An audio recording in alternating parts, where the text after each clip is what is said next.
What's up, ladies and gents? Tiger here, and welcome to the channel. Today's video is going to be covering two topics, and that is the ending grades for Call of Duty Infinite Warfare, which, as you know, the official life cycle came to an end Friday with the release of World War II.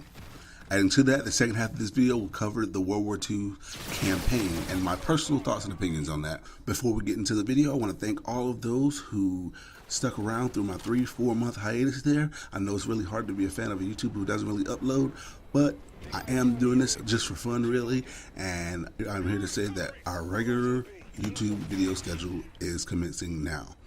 Thanks again, and I will see you on the other side. Liverpool to Portsmouth, yeah, that chorus got the crowd screaming.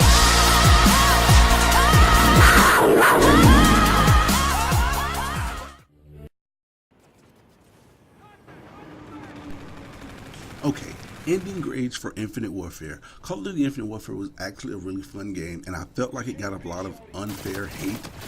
And in the beginning of its launch and throughout its life cycle. So with that in mind, I developed a system which personifies my personal experience with the game.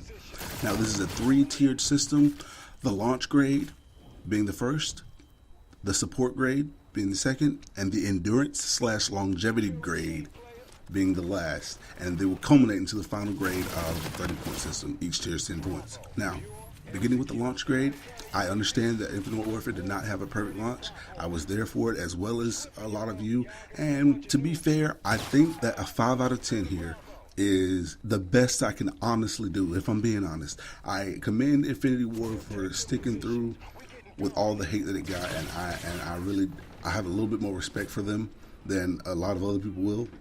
But they did what they wanted to do as a launch, as a game, and they kind of stuck with their guns, and that's not easy to do. So, launch grade, 5 out of 10. Yes, there were connectivity issues throughout the entire game. That's more of in our second tier, which will be support grade. That 5 out of 10 gives them 5 out of 30 for launch grade alone.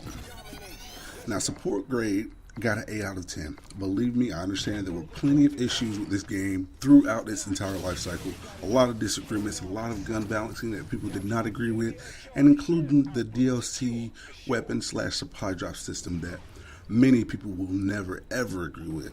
With that, I still thought it was fair to give Infinity Ward an 8 out of 10 for support, because they were, at the very least, regularly, if not constantly, regularly applying upgrades and trying to balance the game as best they could.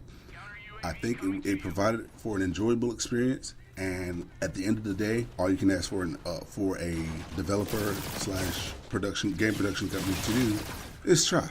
Once they release the game, there's no turning back. So 8 out of 10 for sticking with their guns. Thank you, Infinity Ward, for a great game.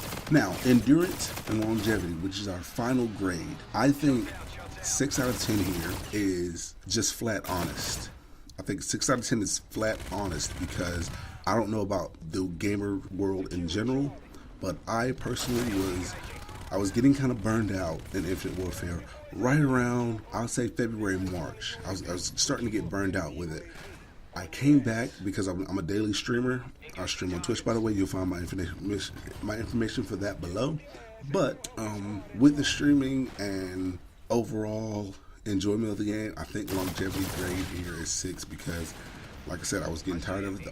Pretty much the only thing that kept me coming back was streaming and double XP weekends. I was really kind of grinding for that Master Prestige 30 status. So there's that. If you disagree, feel free to comment in the section below.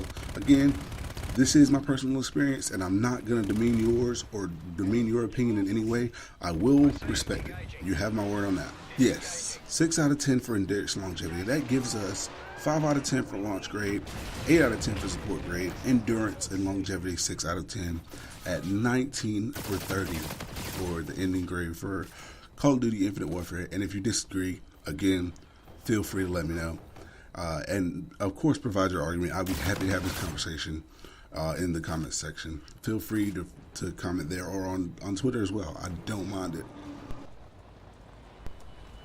Now, moving on to the next section of the video, ladies and gentlemen, Call of Duty World War II is here. The long-awaited title by Sledgehammer Games is here. I mean, it's what we've been waiting on, you know?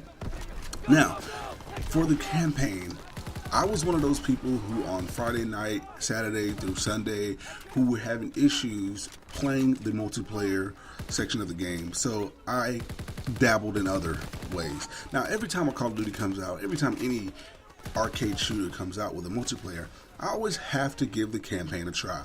Now, I love the Advanced Warfare campaign. I love Black Ops 3 campaign. A whole lot less. I'll just leave that there. A whole lot less. And Infinite Warfare's campaign was amazing. I mean, that's not sarcasm. I really liked Infinite Warfare's campaign. Now, Call of Duty World War II's campaign really kind of left me in a kind of disdained feeling. And I mean that by, you can't have a Call of Duty World War II game, and spoiler alert here, without the main villain of the war even making an appearance. Not even so much as a clip is Adolf Hitler in this this campaign. And I was thinking, doesn't that kind of, you know, bring the story full circle to have the main villain, the reason for the war, well, not the whole reason, but, you know, this story implies that Adolf Hitler is the whole reason we're doing this. And I'm trying to do this without any spoilers other than the fact that he doesn't show up. But it doesn't complete the story, the weight, that's a good word to use. The weight of what you're doing is not really felt because you don't really feel the presence of Hitler. You get these lieutenants and these second-hand names of German soldiers and German officers who are essentially doing their own thing from what it looks like in the campaign. And Adolf Hitler doesn't even make an appearance. He doesn't even get a screenshot, for Christ's sakes. I think that's a little bit crazy. Now, the campaign plays really well, and the story is well put together, aside from that one detail.